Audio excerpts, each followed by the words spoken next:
Awesome. Awesome. I am resident of Colorado for YouTube. Joel Sains, that is my buddy Patrick McCray, that is my buddy Gordon Dymowski. We're here to review the Avengers Season 5, Episode 17, Return of the Cybernauts. And they are back and better than ever. So they set up a brother for the scientist. That was an interesting plot device here, which I liked. What did you guys think? No, Blake Gordon. I'll say any excuse to bring in Peter Cushing as a guest role. Yeah. Yeah, it's sort of like, it's not quite a return to horror, but it's like, again, this episode has like a horror theme to a degree.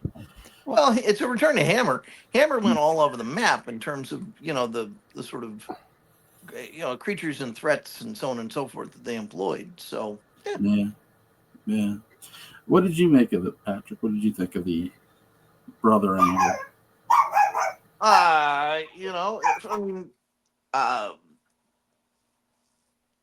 Logical. Mm-hmm. A good way to tie it together. I mean, now it's probably a little bit of a cliche, but I think, back then, that story element was probably pretty fresh, and it still works. So, yeah. Yeah, it was really nice to see Peter Cushing in this role. It was also nice to see them recruit other scientists outside of the guy who was in the previous Cybernauts episode. Well, inside him, it would be too dark to read. Yeah, he's like, when they showed John Cena, he goes, "I met John Cena." He's like rubbing his neck, like. Yeah, and the actor's name is Frederick Jaeger. Yeah, really, really good too with the scientist twist, with capturing these other scientists to recruit. One refuses, he gets killed, and the other two basically, hey, you have no choice here. You're gonna work for us or be murdered, and we'll just recruit other people. Is it me, or did it feel like the one scientist knew Diana Rigg's character? The way he looked at her picture.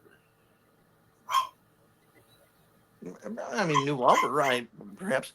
Joel, I have to ask you a crazy question. Sure. Is there a dog over there? Yeah, my dog's in the living room barking at the people in the driveway. Okay. Sorry, I can't. No, I didn't say anything. Maybe I like it. I just was curious. This one scientist, when they were showing John Steed and Diana Rigg's character, Mrs. Peel, he looked at Mrs. Peel almost as if he knew her. I would say it was more like he wanted to know her. Yeah, could be. Yeah, because she is attractive. Peter Cushing. Peter. He said it was regretfully. Yeah, she's attractive. Yeah, she's attractive. You like this beautiful, sophisticated woman thing. Yeah, she's attractive. Peter Cushing puts on the charm here. Great performance by him, obviously. Playing the heel here. And they make a human cybernaut out of Diana Rigg's Mrs. Peel here. That was a very interesting plot ploy. Garnet is the first human cybernaut, I think. Yeah, him or Yuri Gagarin. Oh, yeah, Garnet, sorry. Yeah. And then they destroy Garnet for like the purpose of killing him, to show, this works. The scientists are, they're under the gun here. They're under a lot of pressure to perform or be murdered. It feels like. There's a dynamic with the scientists, because you've got the guy in the bow tie who's like, oh sure, yeah, it's just an engineering problem. You give me enough money, sure, I'll do it. Yeah. You've got the initial scientist who refuses, who says, nope, not going to do it. Wham. You've got the middle scientist who's like, well, we got to do something. We're here. We don't have any real choice. And they bring the new scientist who's like, oh, okay, yeah, I think I can think of something. And then he invents a bomb. And I think one of the things I think about this episode that is striking is that, one, it's actually one of the first that I saw as a kid on CBS. And it's weird to see the sequel before you see the original. But there is you've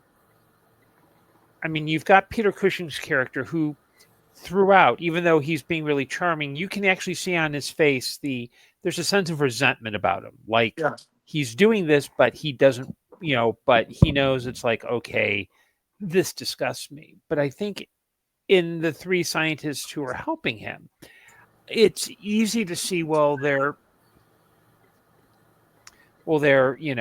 can kind of see where there's a little bit of like class, because one, the one who's like who'll take the money and run at one point says, "Oh yeah, the government would have me, but all they do is just let me go and give me a pension." The implication being, and in a lot of, it's one of the things that I like about a lot of television of this era. The storytelling is clean in that it's very straightforward. It's very much. I think we're so used to modern series being like subplots and everything kind of ties into one another. And if this had come out in the streaming series, they would have introduced Peter Cushing's character several episodes in the past, and then at one point you'd see him looking at a picture of Michael Gough as Professor Armstrong, and it's I think the fact that these are self-contained, that there's not oh wow, what an interesting thing, he had a brother. Well, there's no evidence from the last episode that says he didn't have a brother. That's right. And the other thing too is viewers at the time and now are not looking for. I know last time when we talked about who I would have to play the Avengers, why I don't think you could do a show like this anymore. Part of it is I think you'd want to start laying those Easter eggs and those hints and that get it. And it becomes less about telling a complete, by doing it this way, an episodic way, you can tell sharper, better stories because you're focused on that hour. You're not focused on the arc. You're not focused on the mystery box. You're not focused on. It's why, I love the dialogue, because it's not people making wisecracks at each other. It's witty. It's vibrant. There's charm. It's not quippy where it's, it's not like, I think Joss Whedon ruined a lot of things, and one of them is dialogue. Interesting. Tell me more about that.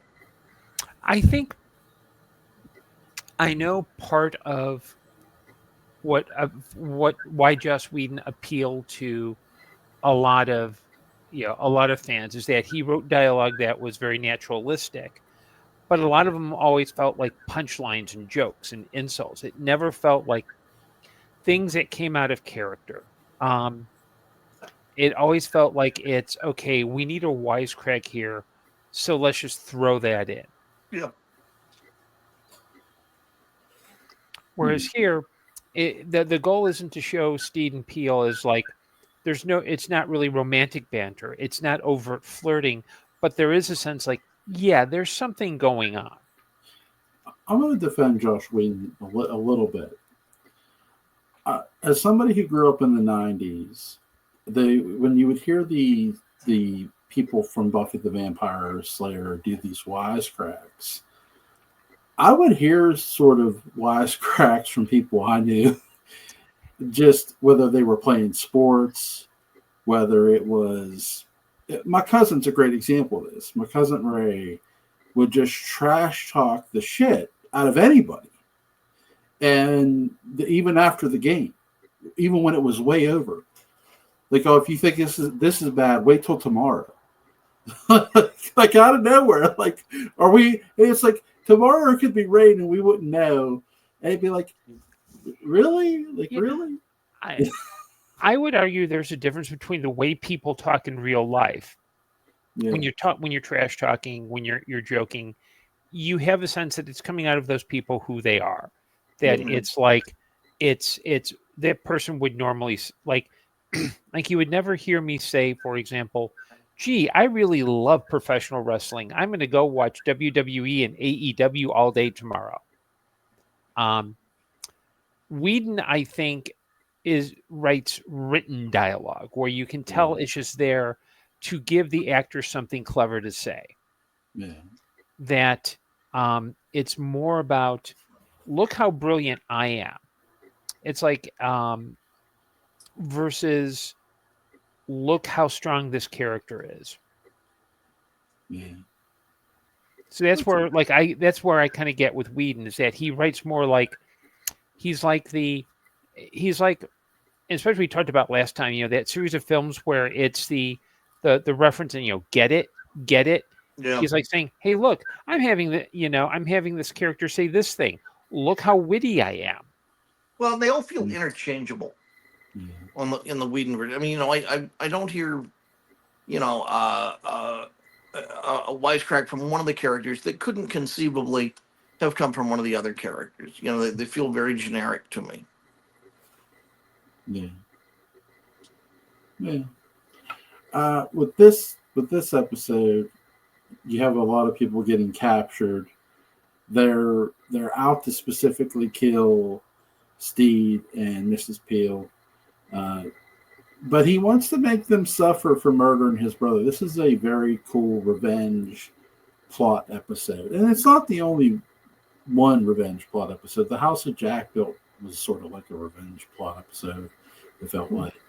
What did you guys think of the revenge plot here? I mean, the revenge plot is a very classic kind of trope. The hero who's dealing with someone who wants to get back at them.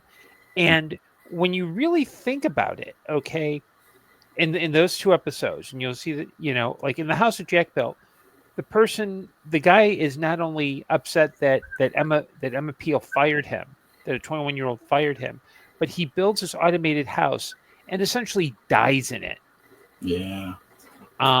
In this episode, what Paul, Peter Cushing's character, doesn't quite get is, even though he's seen the footage, they didn't kill him. Yeah. They were about to be killed. Sticky, and this is a guy who. And so, revenge plots are. I mean, there are revenge tragedies from Shakespeare's time. Yeah.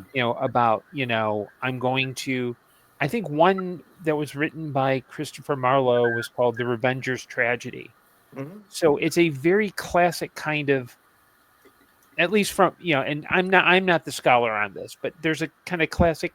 Revenge is a good plot, but it's also how you handle it. And I think in like shows of this time, you'd see that a lot of times the person seeking revenge is the one who has flaws, or in a common trope, especially in 70s TV and movies, will be okay, I'm going to get back at, Joe Nobody. I've got the gun, I'm about to shoot him. And I said, what, I could get back, I could murder you right now, and I could kill you to get back at you, but that would make me no better than you. Yeah.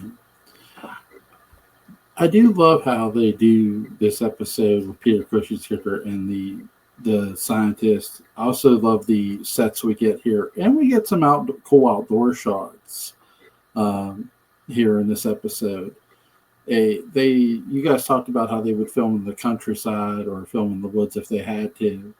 They do a really good job having Steed hide in like the bushes of the woods, and he's scoping out the house.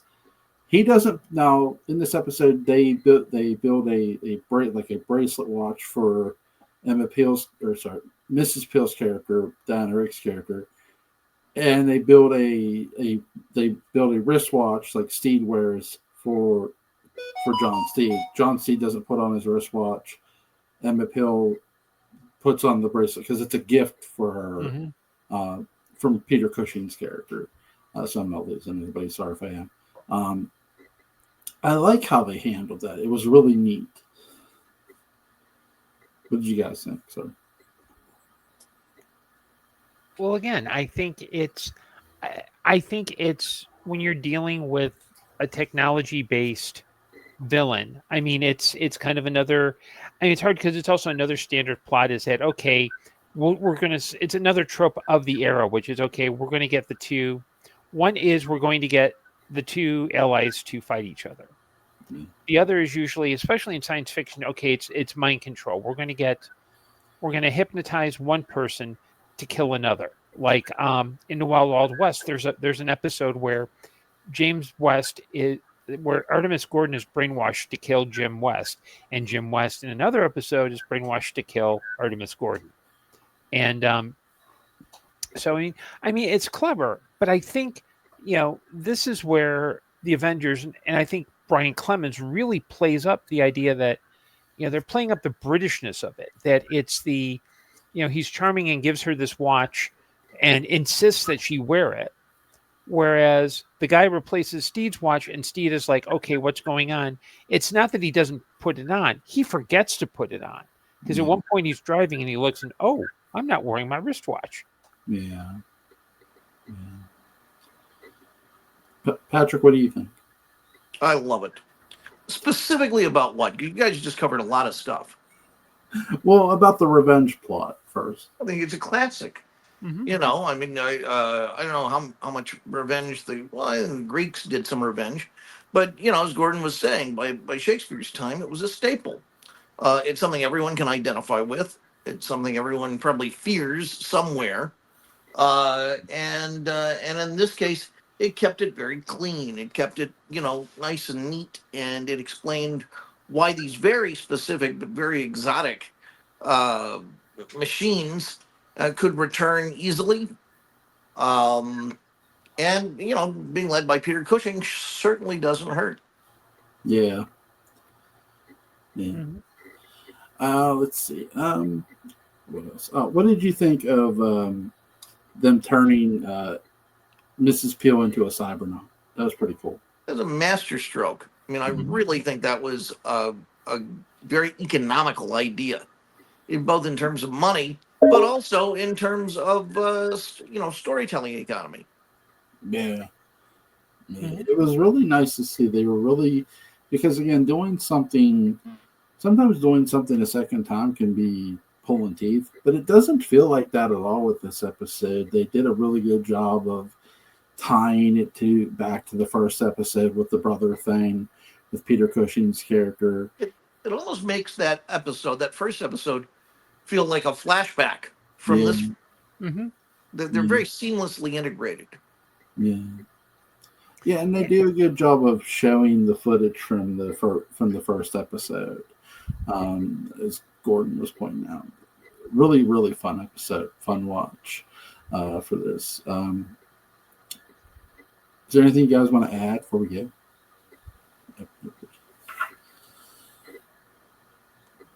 Yeah, I think it's interesting, and maybe it was just due to ratings at the time. I'm interested that of all the elements that they chose to bring back into this season, this was the main one. Yeah. That there's no other house that Jack built, and there are other episodes in that black and white season that you could probably go, yeah, it stands to be a sequel. I think trying to do, and a lot of classic and even current shows are bad at this. It's having the recurring person come back as with classic Star Trek. It makes sense to bring back someone like Harry Mudd, because you've got, these are space professionals, and you've got the con man coming in to mess things up. That kind of makes sense. And if you use them sparingly, it gives you a chance to tell different kinds of stories. What you don't want is a Cousin Oliver or a Poochie. You don't want to start bringing it in. Now, why do you want Cousin Oliver? What do you got against Robbie Wrist? Well, just the character of Cousin Oliver, not Robbie Wrist. Okay, good. I'm glad you cleared that up. Because you let him stay up to watch this. Because I'll be honest, I hated the Brady Bunch. Cousin Oliver to me was a breath of fresh air in that show. Those kids So are you say just hated past tense. Have you changed your mind on this? no, I have not. What did you hate about the Brady Bunch? It was just super stupid. I just thought that the characters were like, I know it was supposed to be an They idyllic. kidnapped a goat. What? They kidnapped a goat. Okay.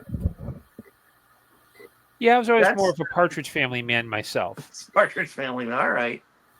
Was it because Hey, of Shirley Susan Jones Day? and Elmer Gantry. That's all I'm going to say. That's a good movie.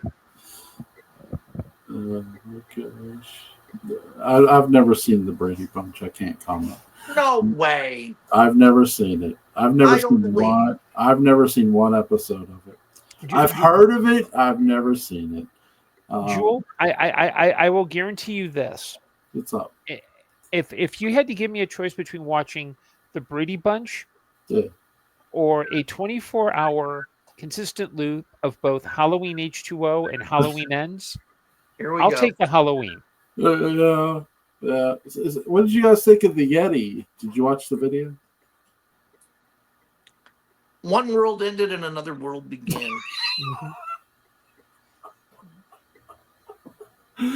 Oh my god, Gordon. Any comments on that? No. The only Yeti I care about are the ones that shoot web guns in Doctor Who. There you go. There. Yeah, I've never seen the Brady Bunch. Again, I've heard of it. I've heard the name, but Very no. weird. So, Gordon, Jewel hates Twilight Zone.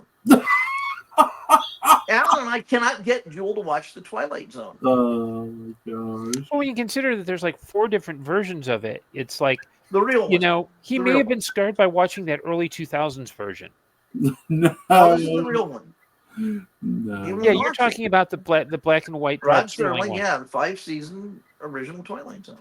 Well, You know how don't- I think we could get Jewel to switch over? We should do some searching on the Internet Archive for Night Gallery.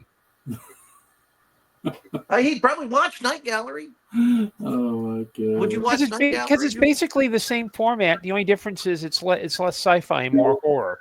I've seen Night Gallery. So you've seen Night Gallery, but you won't watch Twilight Zone. I've seen Twilight Zone. What do you Have you watched those episodes Alan and I have done? They're Yeah. rich. Yeah. They're rich. We really You guys do a great job. we keep talking about how much you would enjoy it, and then we would enjoy your commentary. And then well, you withhold. You're emotionally withholding. we have to wait for Alan to come back, don't we? We have what when we come back? We have to wait for Alan to come back, don't we? Yeah. I don't have him like powdered. I can't like put him in water and make him appear. Your point is, I'm just saying, we'll wait for Alan to come back. Pick a Twilight Zone episode. We'll review when Alan comes back. all right. Well, I don't know, Gordon. I want your take on this. What Twilight? If you had to get one Twilight Zone episode for Jewel to watch, Hocus Pocus and Frisbee, right? No, it's a terrible episode. There's one that's a personal favorite of mine. Which is it? And it's one of the hour-long ones. Okay. Death Ship, written by Richard Matheson. Russ Martin, Jack Klugman. Yes.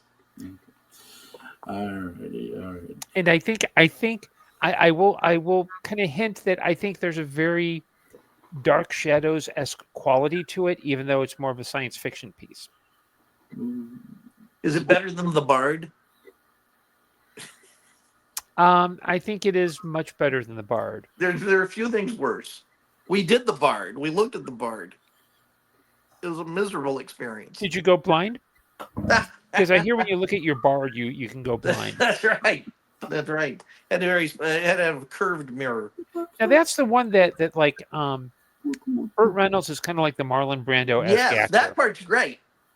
Yeah, Rocky Roads, I think is what he's called. Yeah, because that's the only thing I remember about it. All I remember is that it's also. Oh, it's terrible. It's Jack Weston is just appalling. And that's too bad because I like Jack Weston. Yeah, I'm trying to think. I'm trying to remember. Trying to think of the ones that Charles Beaumont wrote because I think those would be. Oh God! Well, I know one that he wrote. So I think he wrote. that Alan and I want to talk about. That's the Howling Man. Yes, that would be the one I'd show God, you. the Howling Man is so good. Jewel, you would love the Howling Man. I've probably seen it. Oh yeah. I probably have. Uh-huh. Okay, Jewel, what's it about? I don't know. I haven't seen the Twilight Zone in forever. I don't sit there and watch the Twilight Zone all the time. Well, we don't watch it all the time. It wasn't Dark Shadows enough for me. I would see most people would watch. I watched the Twilight Zone for like 2 years for New Year's Eve. Okay, but I will say this: after that, I was more watching other things because, again, look, Twilight Zone's a fun series and it's fun to watch, but it wasn't exactly my favorite thing in the world either. Well, it doesn't have to be your favorite thing in the world. I mean, you look at a variety of things. Is time tunnel your Yes. favorite thing in the world? No, it's not. But you're looking at that.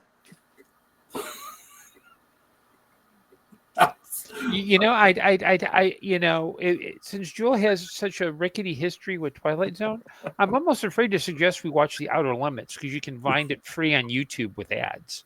Oh, We watched a couple of Outer Limits. We watched because we did this Harlan Ellison thing, and so we watched Soldier and Demon with the Glass Hand.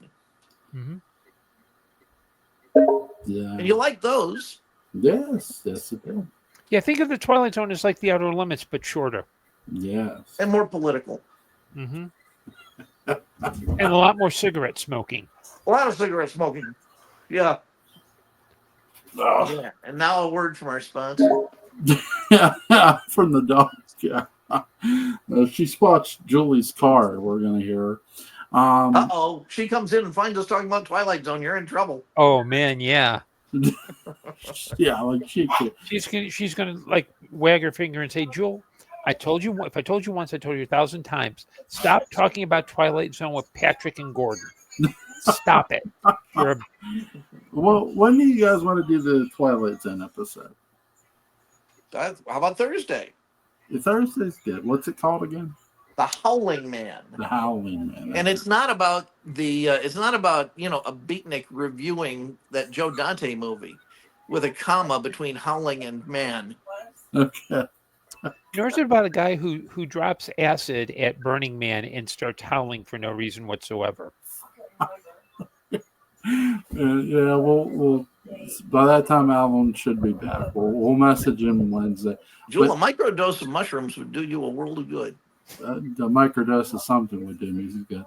What do Improve your you? mood. It would. Michael Pollan wrote a book about it. You love Michael Pollan. What do you guys want to do tomorrow? Anything? Nothing. I'll tell you what. I thought of something because I think we had done the first episode of this, and then we didn't do any more. But I may be wrong. So if we didn't do the first episode, let's do the first episode too. Is this show called QED with Sam Waterston? Yeah, I barely remember it from my youth. Oh, Gordon, you would love it. It's really good. Oh, I'm not saying it's bad. I'm saying Yeah. I barely remember it, but I know what you're talking about. Yeah, it's got hammered directors behind it, and it's got, I think, a lot of the people who did the Jeremy Brett Sherlock Holmes. It was either a warm up to it or they did it between the first couple of series of that. And it's a swinger. It's really, really good. There's only 6 episodes. It's basically Sherlock Holmes meets the Avengers meets the Wild Wild West. Was it made in the 80s, the 1980s? It Yeah, was 1982. Okay. It's on YouTube. I'll send it to you. Good. So let's do the first episode. I think Okay. you're really going to like it. And there are only 6 episodes and it moves fast. Okay. I'll send that to you guys here when we're done. But yeah. In So- England, it was known as Mastermind. Oh. Cool. So do we need to microdose before tomorrow night's conversation, or should I microdose before watching the episode? Or both? Before watching the episode, it'll be even better. but you won't hallucinate. You'll just be in a better mood. Mm-hmm. It's therapeutic, Joel. Mike, Research it. I got things to do tomorrow. You'll do them. You'll do them with clarity and happiness. Yeah, You'll do them in half the time and get home and think, hey, good, I can watch QED and I'll sneak in a couple episodes of Twilight Zone. Couple episodes of Twilight Zone. That's right. while writing in the process. Sure. Sure.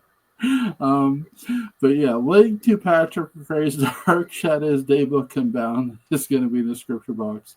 Link to Gordon Dymowski's Amazon page is going to be in the description box. Tomorrow night, QED Episode 1. You're going to love it. It's really good. You guys have a safe night. Take care. Bye. Bye.